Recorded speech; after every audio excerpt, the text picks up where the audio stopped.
let's get started. I'm going to be talking to you guys about modeling for rig-ready modeling for animation. So the first thing to keep in mind is what makes a model for animation different. If you're modeling for games, there's a few rules that won't apply for animation, such as game models can be pretty severely low res with a lot of triangles and the backs of legs and things like that. For animation, we want to avoid that and keep things in quads as much as possible with an even distribution, almost as close to a regular square as you can. These are some images from a modeler named Dylan Ekron. He's really great at what he does, and you can sort of see his topology is really nice for rigging. And then in modeling when you're modeling, you can either model in T-pose or A-pose. And the important thing to remember with that is that what are the shoulders going to look like? Both can be rigged, and T-pose, in my opinion, it makes it easier on the rigger, and as a modeler, it doesn't really inhibit me that much, so I will always model in T-pose, but both work and both are used in the industry. And then important things to not forget in your models: eye sockets, teeth, tongue, and gums, and then a mouth bag. I will be showing you guys what those look like, but basically they're just important things that people tend to forget. You don't want to leave any holes in your mesh in case a camera moves or maybe an eye deforms weird. You don't want it to look like there's a gaping hole inside of your model. And there's a few different topology tools that we have access to in Scad. I personally use Maya Quad Draw because we all have access to Maya, and it's a built-in, pretty nice tool. We also have Topogun, but we only have about 10 licenses, so that one can get kind of tricky, especially when in the ZBrush class they're retopologizing all their models. And then Z-Remesher. This is not suitable for everything. I cannot stress this enough. You cannot Z-Remesh a character. It won't come out good for rigging. But if it comes to like clothes, shoes, or like smaller prop items, Z-Remesher can sometimes be really nice and save you a lot of time. And then I will be jumping into Quad Draw. All right, so when you finish a model in ZBrush, oh, my viewport's so small. Okay. So when you finish a model in ZBrush, you're just going to export each piece as an OBJ and then import it in. Sometimes it'll take up to 10 minutes to load into Maya, but that's okay, that's normal. It's because ZBrush topology is very dense. This is my model straight out of ZBrush. As you can see, that's not usable for anything. So what you want to do is you click on the model, make live, and then you go into your modeling toolkit and select Quad Draw. And the way Quad Draw works is pretty simple. You sort of just draw a bunch of dots, hold shift, and it'll create a square. And I always model with symmetry object X on, because when I make my models, they're always symmetrical, and it saves you time having to do both sides. Obviously, if your model isn't symmetrical, you're going to have to do this a bit longer, and it might be a bit more troublesome, but if you just model symmetrically and then deform it later, save you a lot of time.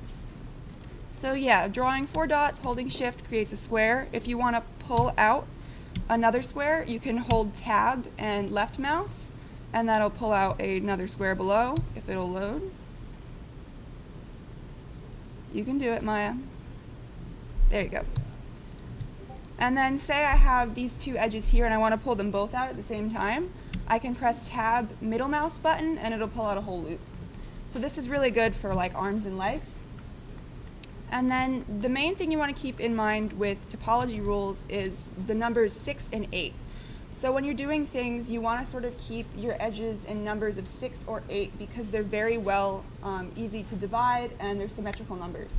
So if I'm starting out with an eye, what I'll do is I'll do usually 4 polygons up top, obviously make them a lot smoother and more even, and then do 4 along the bottom.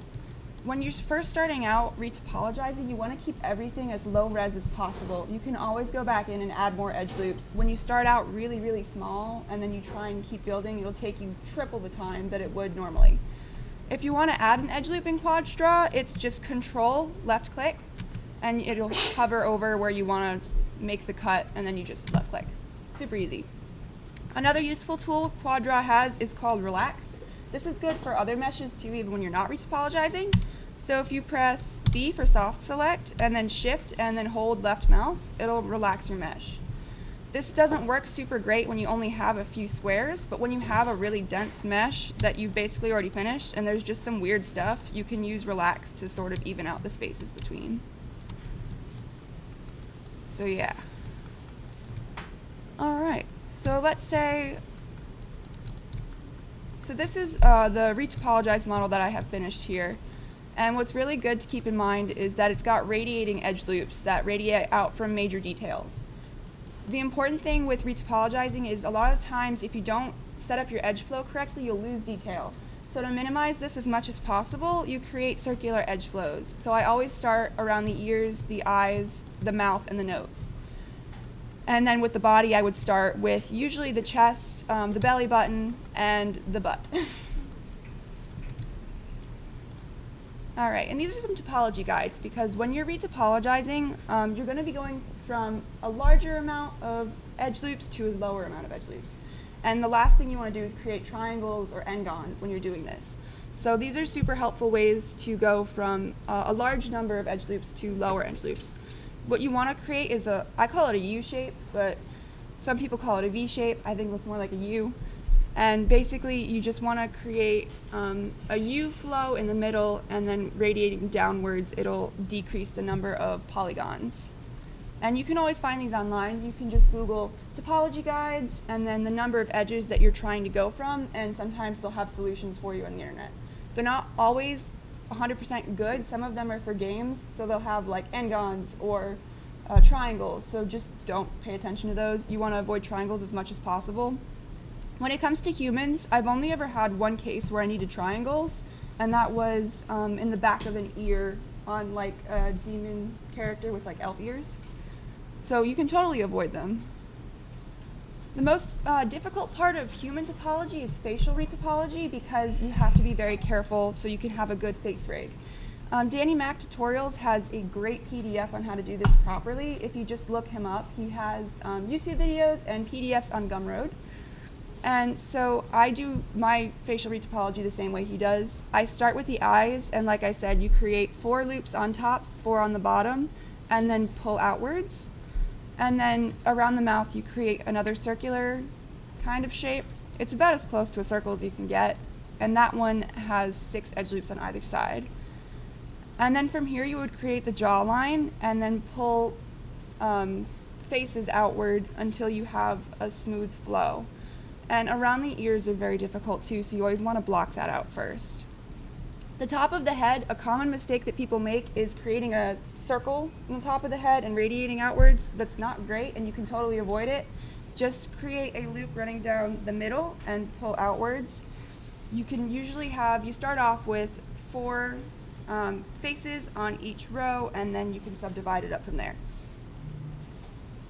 And then ears, like I said, you want to be careful with how you start with these. The most important things to remember are following the details. So I really like this image here because it shows that when you start with an ear, you want to start with the outer shell. And then you want to make sure that it connects to the head with numerous loops because it keeps the shape from falling flat and like blending into the back of the head.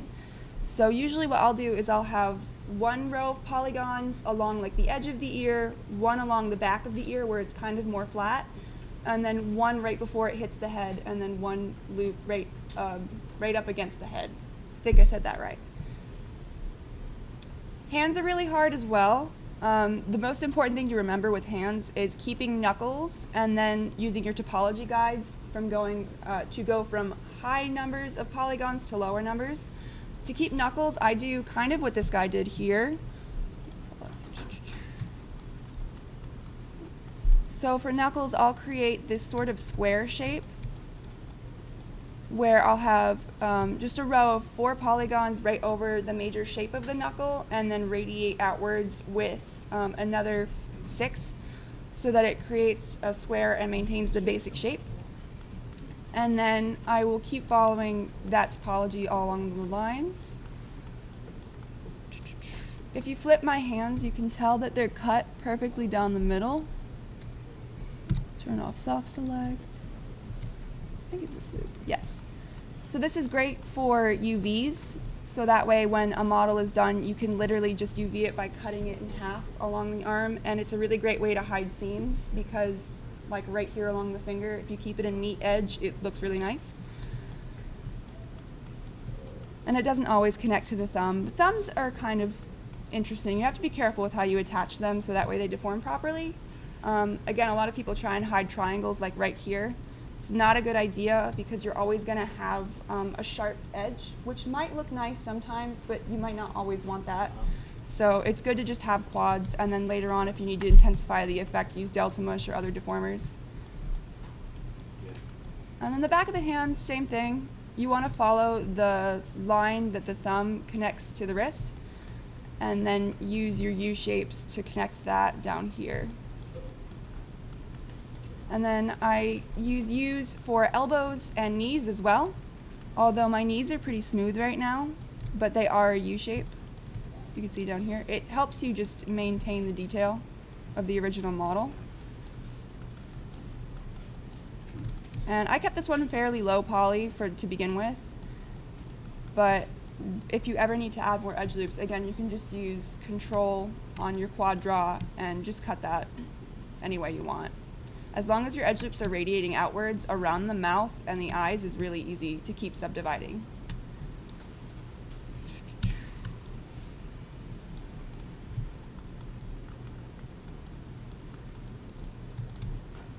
I've seen a few people do backs in different ways. I personally keep mine sort of straight because all of my characters are almost always well clothed enough where you don't need to see shoulder blades.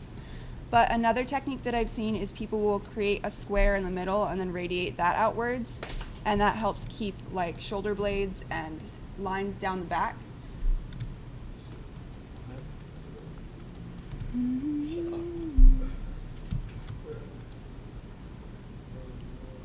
Oh, okay.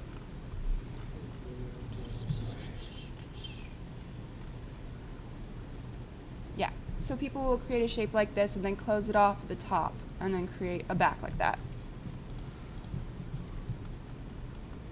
So, let's see. Oh, yes.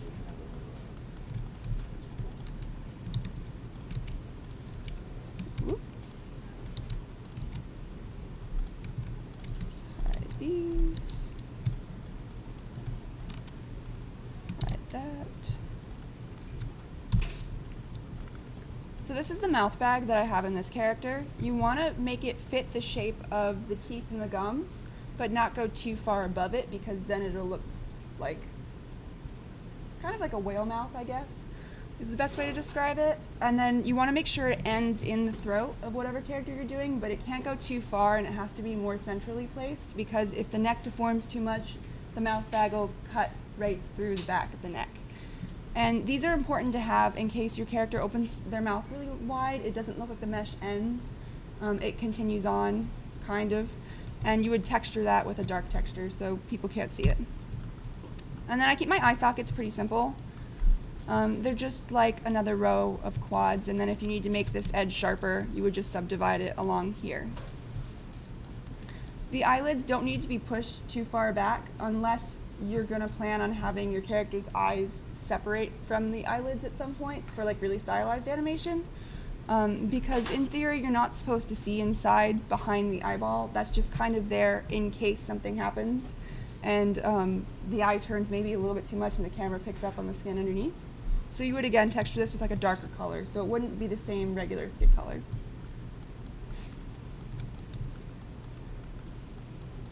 And then again, here's another example of the way that I have my ears.